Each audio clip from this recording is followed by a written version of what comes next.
श्री बगीची जी। श्री गुरु महाराज जी ने अपने हाथों से इस बगीची को पल्लवित पोषित किया। गुरु महाराज जी की तपश्चर्या का काफी समय इस बगीची में भी बीता। इस बगीची से गुजरते हुए बाबा की आध्यात्मिक शक्ति का एहसास होता है। आचार्य श्री महाराज ने गुरु महाराज के भौतिक शरीर के त्याग के बाद इस बगीची को भव्य और सुंदर रूप प्रदान करने में कोई कसर नहीं छोड़ी। यहाँ एक कुटिया स्थापित है जिसमें गुरुजी ध्यान किया करते थे।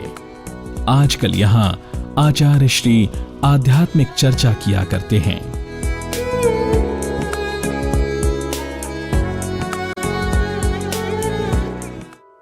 वैकुंठवासी पूज्य स्वामी जी की समाधि। वैकुंठवासी श्रीमद् जगद्गुरु रामानुजाचार्य जी स्वामी सुदर्शनाचार्य जी महाराज के भौतिक लीला का त्याग कर वैकुंठवास कर लेने पर श्री लक्ष्मी नारायण धाम में उनकी समाधि स्मृति बगीची में ही बनाई गई। भक्तों के अनुसार एक तीर्थ समान ये स्थान आस्था का केंद्र है।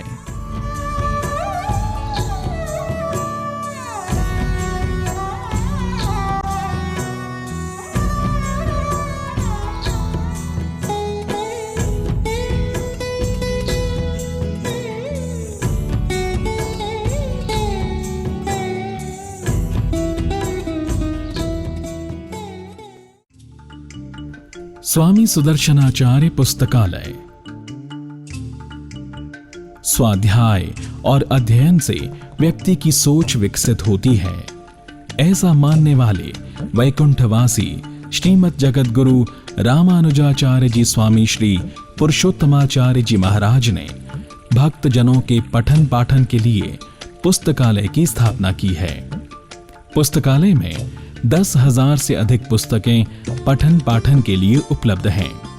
यहाँ धर्म, अध्यात्म, दर्शन, ज्योतिष, कर्मकांड आदि विषयों के साथ साथ पौराणिक ग्रंथ व बाल महिला स्वास्थ्य विषयों पर भी सैकड़ों पुस्तकें उपलब्ध हैं।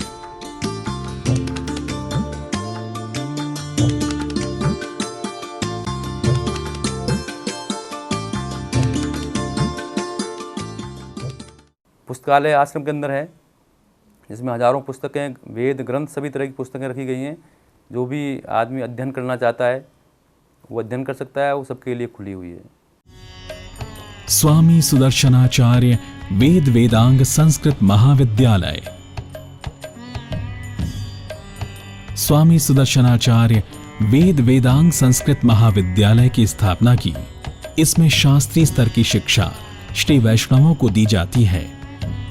छात्रों के रहने खाने के साथ साथ शिक्षा भी निःशुल्क दी जा रही है। इस महाविद्यालय को संपूर्णानंद विश्वविद्यालय वाराणसी और महर्षि सांदीपनि वेद विद्या प्रतिष्ठान उज्जैन से मान्यता प्राप्त है। आचार्य श्री की कोशिश है कि ये शीघ्र ही विश्वविद्यालय का रूप ले।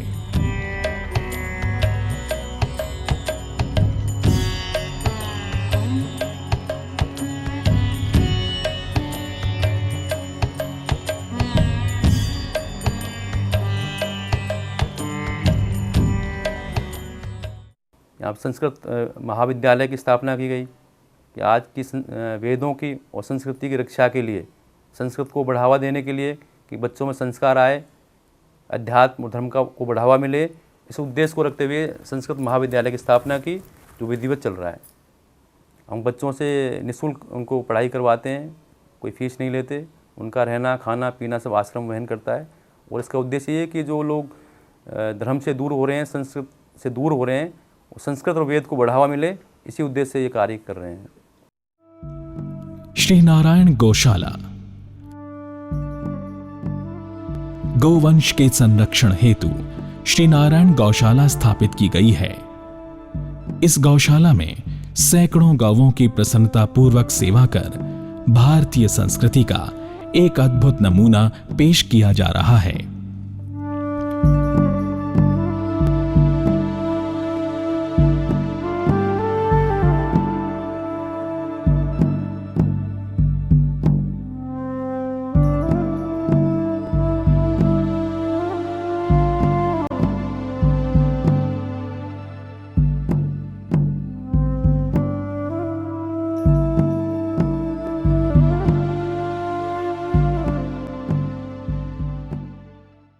गौशाला है, श्री नारायण गौशाला, वहाँ गौओं की सेवा होती है।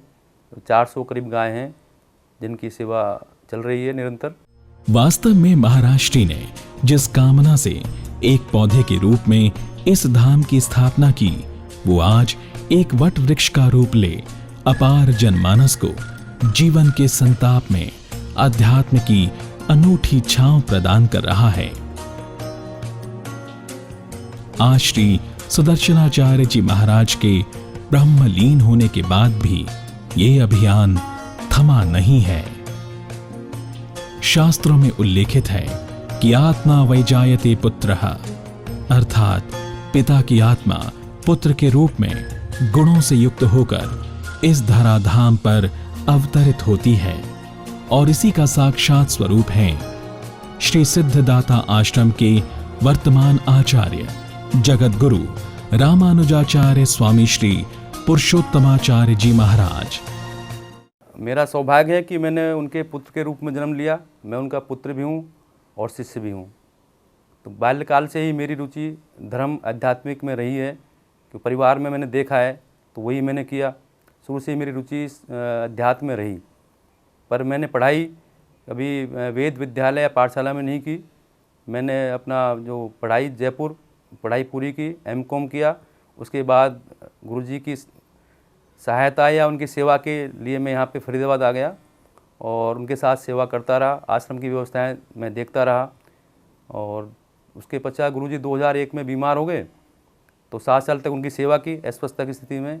उन 7 सालों में मैंने आश्रम की सारी व्यवस्थाएं उनके आदेशानुसार संभाली और उनके वैकुंठ पद प्राप्त होने के बाद ये सारी जिम्मेवारी मेरे ऊपर आ गई और मेरा दायित्व भी था और गुरु का आदेश भी था, उनकी कृपा थी। तो ये सारा कार्य जो गुरु महाराज ने संचालन किया, जो उनकी विधि विधान और जो भी आगे की जो योजनाएं थी उनका पूरा करने का संकल्प लिया और उन्हीं योजनाओं को हम आगे पूरा करते जा रहे हैं। सौम्य स्वभाव, मृदुभाषी, स्नेह और आत्मीय व्यवहार जैसे अनेकों दिव्य गुणों से अलंकृत श्री पुरुषोत्तमाचार्य जी महाराज को श्री सुदर्शनाचार्य जी महाराज के परम पद को प्राप्त होने के बाद 4 जून 2007 को जगत गुरु रामानुजाचार्य इंद्रप्रस्थ एवं हरियाणा पीठाधीश्वर के पद पर अभिषेक किया गया।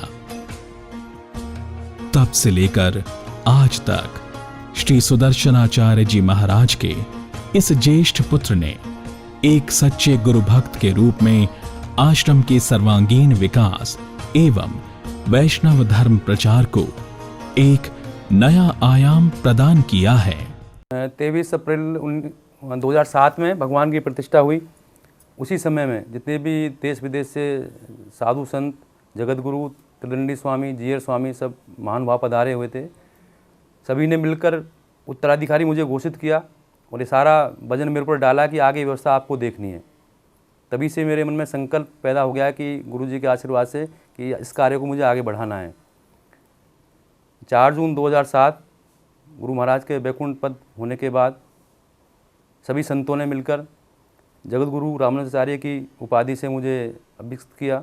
तभी से मेरे मन में एक संकल्प आया कि मैंने अपना जीवन, पूर्ण जीवन वो समाज के लिए, इस स्थान के लिए समर्पित कर दिया है। मुझे जो भी करना है इस स्थान के लिए, समाज के लिए करना है। तो मेरे अंदर कोई सोच और है ही नहीं। जहाँ तक प्रेरणा की बात है तो समय समय पर गुरु महाराज का आदेश मिलता रहता है, उनकी कृपा है और उनकी कृपा से सब कुछ हो रहा है। मेरा मानना है कि मैंने खुद महसूस किया है कि ऐसा है कि मैं खुद महसूस करता हूँ कि वो विराजमान हैं, वो जो कर रहे हैं मेरे से करवा रहे हैं, वही करवा रहे हैं, ऐसा मुझे अनुभव होता है। अगर यूं कहा जाए कि आपके निर्देशन में आश्रम के चहुमुखी विकास के साथ सभी अधूरे स्वप्न साकार स्वरूप ले रहे हैं और ब्रह्मलीन महाराष्ट्री के द्वारा प्रदान किए गए ज्ञान व दीक्षा का अनुसरण करते हुए आप उनके उत्तराधिकारी के रूप में हर कर्तव्य का निर्वहन कर रहे हैं, तो कतई गलत नहीं होगा। पूज्य महाराष्ट्री से संपूर्ण शक्तियां प्राप्त कर आचार्य श्री पुरुषोत्तमाचार्य जी देश विदेश से आने वाले लाखों भक्तों के कष्टों का निवारण करते हैं। उनके दर्शन से जगत गुरु श्री सुदर्शनाचार्य जी महाराज ही दृष्टिगत होते हैं।